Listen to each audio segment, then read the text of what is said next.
Well, it seems that your journey has ended. Very sorry about that. It was always going to end this way, of course.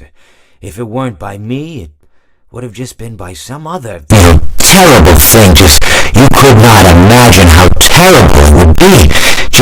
I get scared thinking about it. Glad it's not me. It reminds me of a time I was speaking to my good friend Orvill. We were sitting on a park bench watching the pigeons. I was on the left, he was on the... Oh, wait, was I on the right or left? Anyways, it doesn't matter. We were sitting on there watching the pigeons. And I said to Orvill, "Friend, those birds are frozen." And he kind of looked at me like I'd lost my mind. But I reminded him that it was winter, and often birds will sit in a tree until they freeze. And then they sort of fall to the ground until the sun warms up and they can, move around again.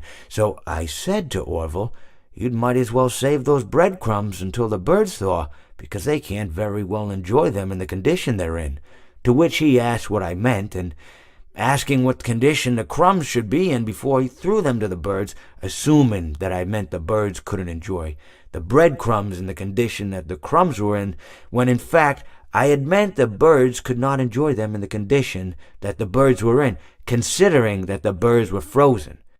So he took a moment and then threw his last handful onto the ground. I said to him, "Orvill, why did you throw the breadcrumbs to the birds when I just told you they're frozen?" To which he responded, "The breadcrumbs are not frozen." Again, misunderstanding my words. I didn't mean to say that the breadcrumbs were frozen when I said I told you they're frozen. I'd been referring to the birds. In hindsight, what I should have said was, and this would make perfect sense, "Why did you throw the breadcrumbs to the birds when the birds are frozen?"